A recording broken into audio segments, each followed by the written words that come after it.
Mi 30-30 me voy a marchar, engrosar las filas de la rebelión. Si mi sangre piden, mi sangre les doy, por los habitantes de nuestra nación.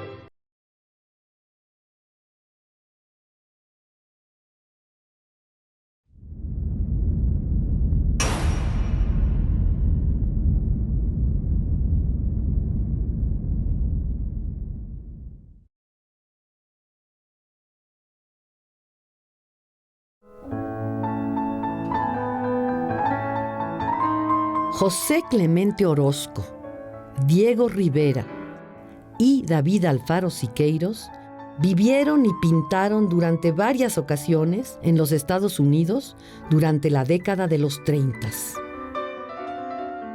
Estaban dispuestos a rebasar el arte mestizo nacionalista.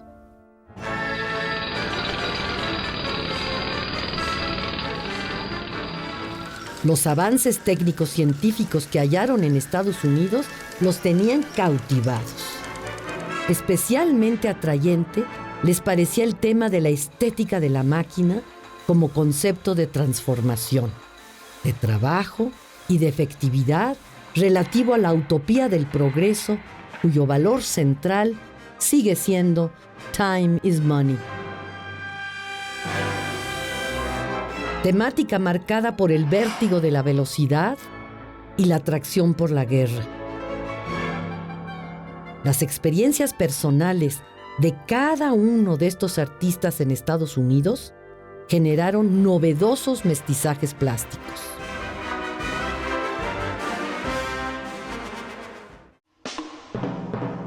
Siqueiros presentó en una conferencia intitulada Los vehículos de la pintura dialéctico-subversiva en el Reed Club, su nueva teoría sobre la revolución técnica en el arte. Nuestro bloque de pintores de Los Ángeles nos ha abierto las puertas para penetrar a un nuevo mundo de técnicas modernas que pueden modernizar la pintura. Vehículos requeridos para pintar grandes murales para las masas, que sean objetos resistentes, que de cara a la calle soporten el sol y la lluvia. Si ubicamos nuestra propia historia dentro de la realidad industrial de la era, manteniendo el paso del arte paralelo a los avances de la ciencia, nos habremos convertido en los clásicos de nuestro tiempo. En Los Ángeles necesitábamos desarrollar una máquina visual que pudiera tomar en cuenta no solo a los espectadores estáticos, sino a aquellos que caminan y se mueven en automóvil frente al mural. Para poder pintar murales callejeros, nos inspiramos en los afiches, en los grandes espectaculares comerciales pintados sobre los muros de las ciudades, ya que proponen perspectivas y soluciones de color innovadoras para las bellas artes. Siqueiros pintó, durante su estancia de 7 meses en Los Ángeles, los primeros murales exteriores de la época moderna.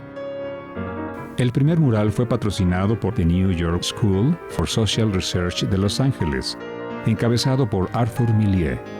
Entre sus miembros se contaban los arquitectos Sommer Spaulding y Richard Neutra, un austriaco de espíritu experimental que acababa de aplicar con pistola de aire cemento impermeable a su alberca.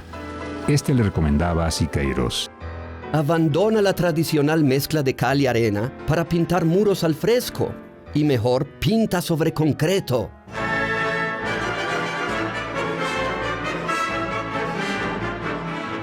Al usar cemento, enfrenté la necesidad de encontrar también procedimientos mecánicos para la producción pictórica. Los modernos materiales y herramientas industriales que integró Siqueiros a la pintura mural de Los Ángeles fueron el cincel de aire, la pistola para cemento, el cemento negro y el blanco, la brocha de aire y la pistola mecánica de aire comprimido, el soplete de gasolina u oxígeno, el mortero de cemento previamente coloreado, el proyector eléctrico y la fotografía.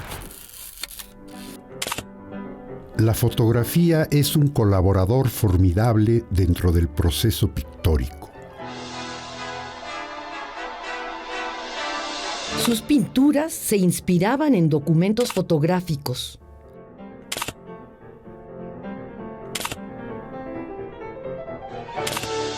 Cada una de sus pinturas era una matriz fotogénica producida para ser reproducida mecánicamente. Fotografías de calidad de las pinturas podrán distribuir la obra masivamente. Las pinturas pueden borrarse y desaparecer, pero gracias a la fotografía estábamos bien equipados para mostrar todo el proceso de nuestro trabajo, acrecentando su eficacia política. Obsesionado por lograr el movimiento en el arte pictórico, Siqueiros se preguntaba cómo lograr que una figura estática cobrara movimiento. Siqueiros estudió toda la tradición artística.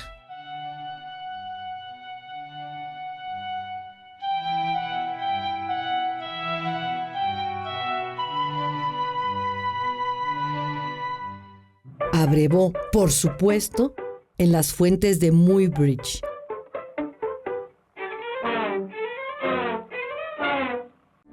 De Degas y sobre todo de los futuristas italianos de las primeras décadas del siglo XX.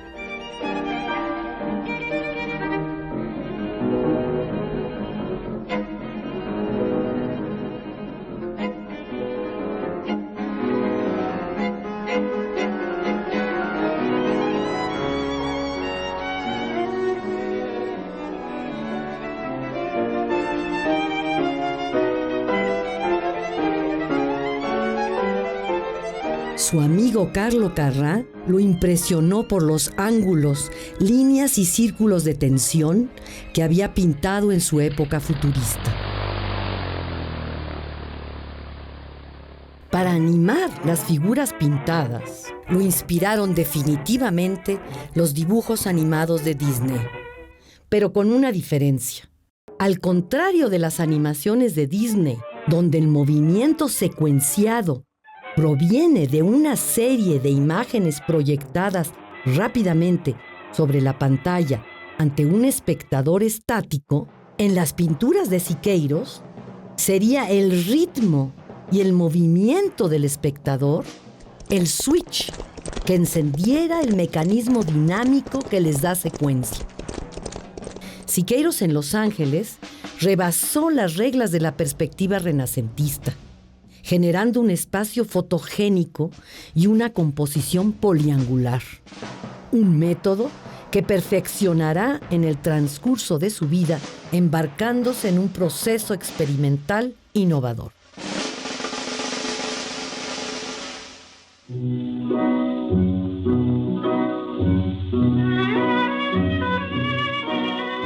En noviembre de 1932, David, Blancaluz y su criatura se embarcaron en el Nailus en una larga travesía desde Los Ángeles a Uruguay y a la Argentina.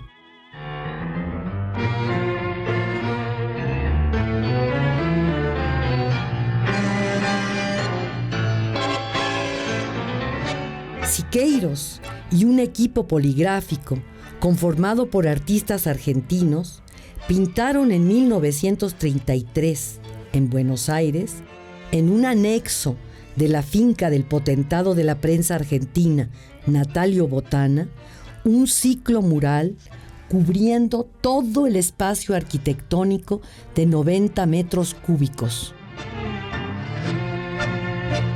Su metodología fue revolucionaria.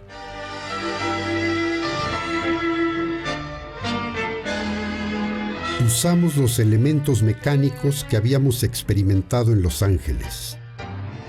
Y comenzaron a utilizar la pintura de silicato del alemán Adolf Keim. Usamos una caja de cristal transparente y movible y simultáneamente le tomábamos fotos a la modelo en su interior. Ejercicio plástico es una pintura monumental dinámica para un espectador dinámico. Es pintura en acción viva, por el uso total del espacio arquitectónico y por la naturaleza giratoria de sus partes con la ambulancia del espectador.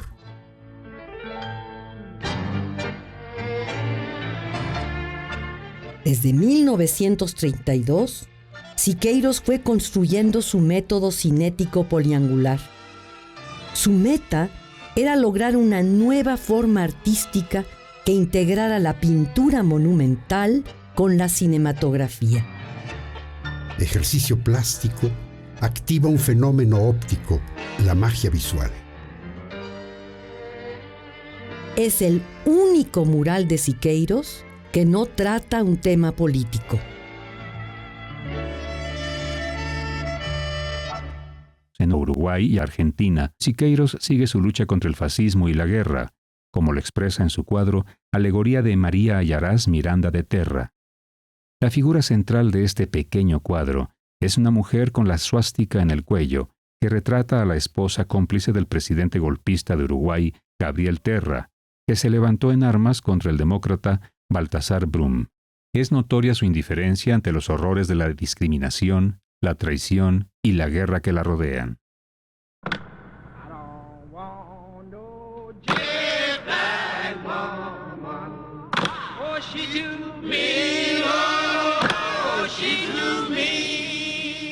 En el contexto del espíritu antidiscriminatorio de los Reed Clubs, y unos meses después de la partida de Siqueiros, se hallaban algunos miembros de los bloques de pintores en Casa de los Arenal, preparando una exposición para el Reed Club.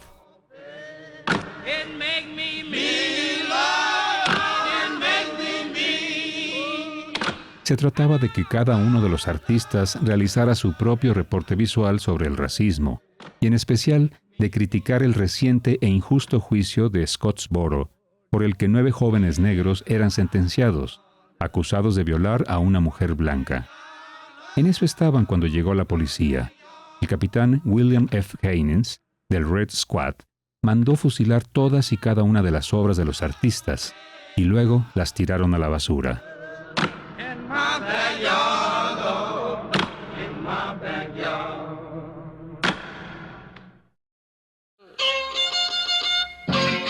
Entusiasmados por la invitación que les hicieran Siqueiros y Rivera, en 1934 llegaron a México los jóvenes Reuben Kadish y Philip Goldstein, que pronto sería muy famoso como Philip Guston. Fueron invitados a la ceremonia del triunfo presidencial del candidato Lázaro Cárdenas. ¡Ay, fue declarado candidato para ser el presidente! Goldstein le escribió a su amigo y miembro de los bloques de pintores en Los Ángeles, Harold Lehman. Hemos pasado muchas veladas agradables con Siqueiros, quien no se dedica a pintar sino a hacer política a favor de Cárdenas.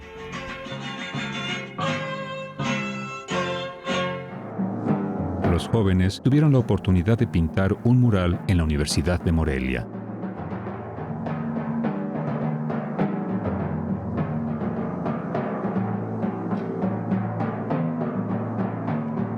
El maestro Siqueiros debe haber estado impresionado por el gran escorzo dinámico de Goldstein que cubre los 2 pisos de la universidad.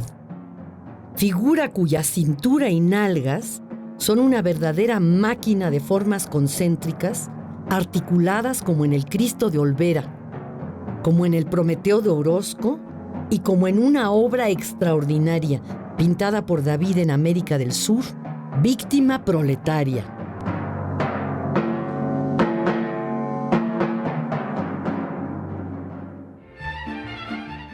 Isamu Noguchi, el escultor estadounidense de origen japonés, vino a México entre 1935 y 1936 y realizó una innovadora escultopintura con tema antifascista en el Mercado Abelardo Rodríguez, en el centro de la Ciudad de México.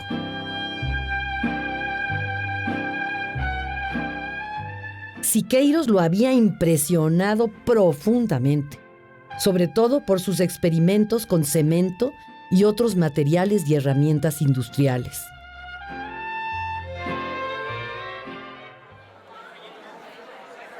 A principios de 1936, Siqueiros participó en la tercera Conferencia Internacional de Artistas en Nueva York, organizada por artistas miembros del Partido Comunista Estadounidense, el cual en aquel entonces actuaba ante la sociedad abiertamente y con entera libertad bajo los auspicios del Frente Amplio contra el Fascismo y la Guerra, encabezado por el Partido Comunista Soviético.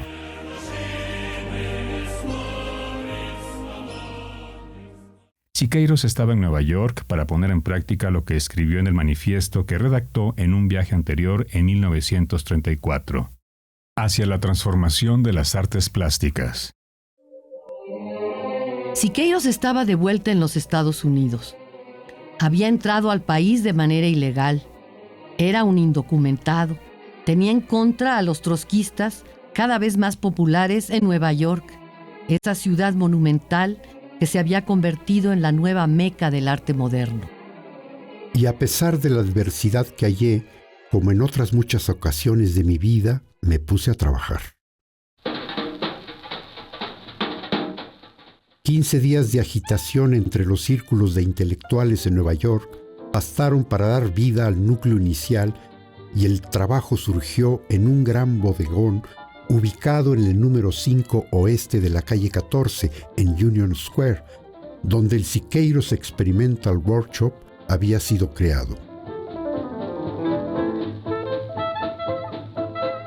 Harold Lehman, Sandy McCoy, Jackson Pollock, George Cox, Clara Mal, Axel Horn, Luis Verstadt, Conrad Vázquez, Antonio Pujol, Luis Arenal y Jesús Bracho se agruparon en torno mío y colectivamente estructuramos nuestra íntima ideología y nuestro programa público de trabajo técnico. Dentro del grupo, el artista boliviano Roberto Guardia Verdecio fue especialmente cercano a Siqueiros, quien antes de partir para España le encargó su archivo personal, así como sus notas sobre la revolución técnica en el arte. Al conocer a Siqueiros, el joven Pollock se topó con un personaje aventurero, valiente, capaz de morir y de matar por sus principios. Tenía que ver con la imagen viril de los cowboys del oeste. Pero además, para Pollock resultó apasionante reflexionar y emborracharse con Siqueiros. Siqueiros no era solo un pintor, era un revolucionario, un militante activo.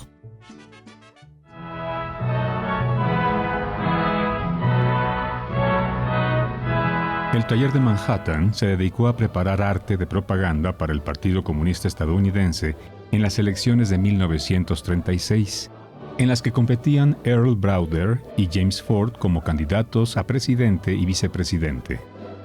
El partido claramente entiende el papel fundamental que tiene un arte de agitación y propaganda bien hecho mecánicamente, capaz de competir con la publicidad comercial. El taller también debía realizar una campaña antifascista que incluyera la participación de creativos de diversas ideologías, aliados contra el enemigo común, que era la guerra por venir. En su taller, lo central era entender que el arte es un arma contra Franco, Hitler, Mussolini, el magnate Hearst y varios otros capitalistas voraces.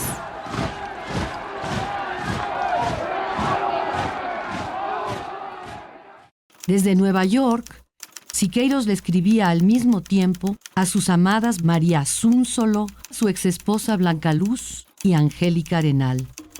En este último periodo, desarrollando las experiencias anteriores, he podido meterme hasta el pescuezo en una materia plástica moderna que realiza la más profunda revolución en los materiales plásticos y que se llama nitrocelulosa, que en la pintura industrial ha sustituido ya a todos los medios tradicionales de la pintura. Tiene como base el algodón, como los más violentos explosivos. Su elasticidad, su transparencia, su secamiento casi instantáneo hace posible superadamente todos los procedimientos y sensualidades de sus antecesores ya envejecidos, permitiendo a la vez las más novedosas y emocionantes texturas. Es un material eficaz no solo para representar, sino para producir explosiones pictóricas.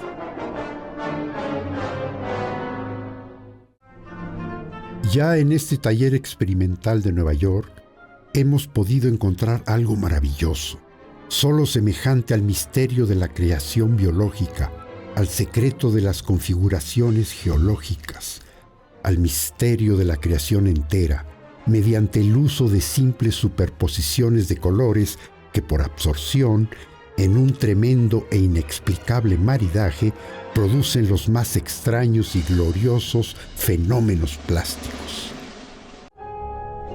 Su alumno de todos sus talleres en Estados Unidos, Harold Lehman, recordaba en 1995. Fue la laca diluida con thinner la que creaba esas emanaciones fantásticas. Pero el efecto ahumado se sucedía cuando a los chorreados de pintura se le rociaba más pintura con pistola de aire. La primera revelación se produjo en una pequeña tabla que aventamos al piso y le fuimos echando pintura directamente de las latas, a las que les hacíamos un hoyito. A cada uno le tocaba chorrear desde arriba y salpicar un color y luego el thinner.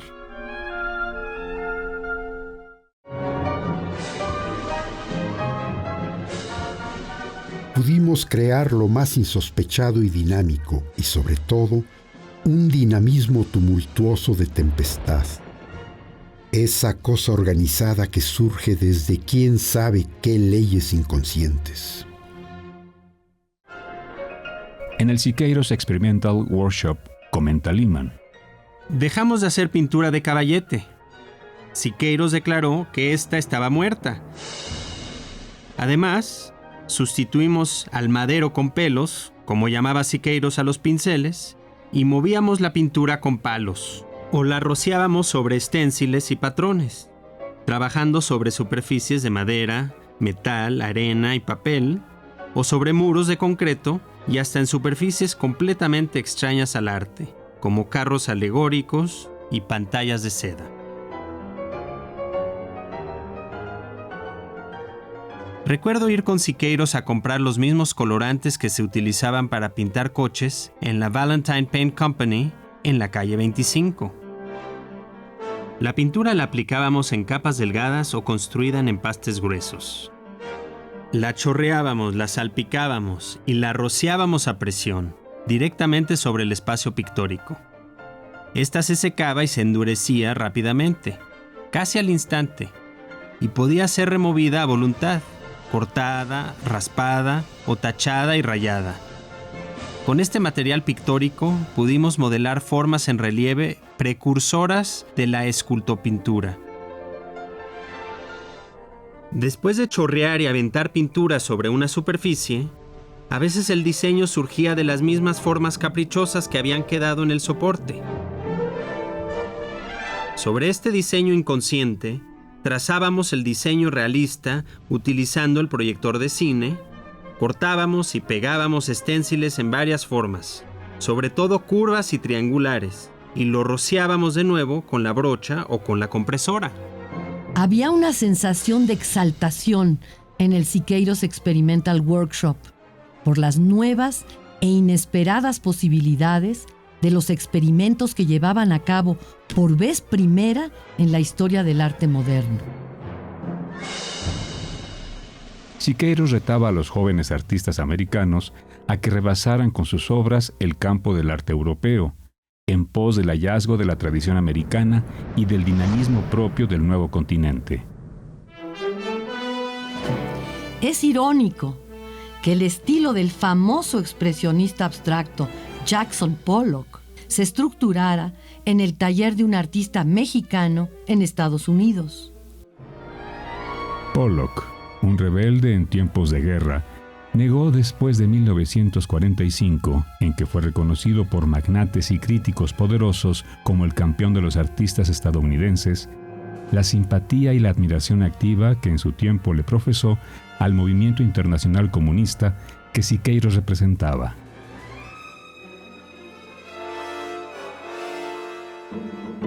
Sin embargo, el expresionismo abstracto de Jackson Pollock, su famoso estilo de chorrear la pintura, lo aprendió primero con los accidentes controlados del Experimental Workshop de Siqueiros. Siqueiros was one of the first artists to use enamel and industrial materials, and it would drip and so on, and Jackson Pollock was very definitely influenced by his working with Siqueiros. Sin embargo, esta verdad fue negada por Pollock. And I don't use the accident, because I deny the accident. Paradójicamente, Pollock murió en un accidente. No pudo controlar el volante. Hasta el final de su vida, Siqueiros seguiría chorreando pintura, experimentando accidentes y produciendo formas danzantes semiabstractas.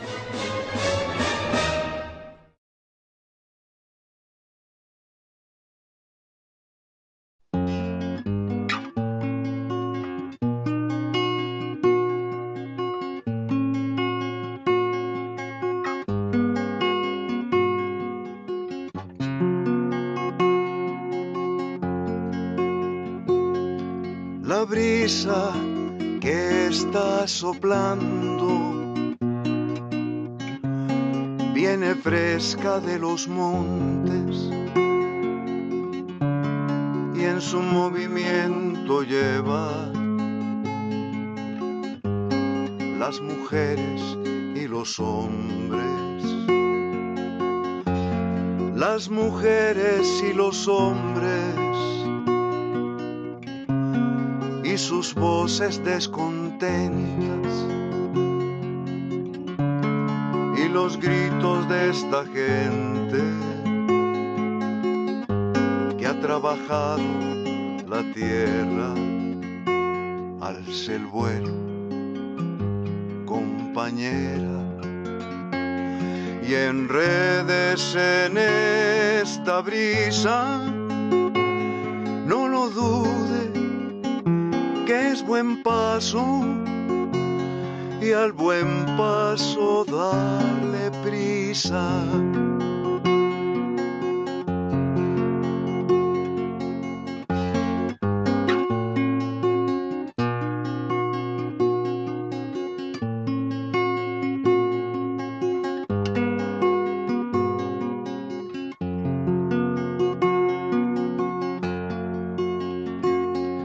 La brisa que está soplando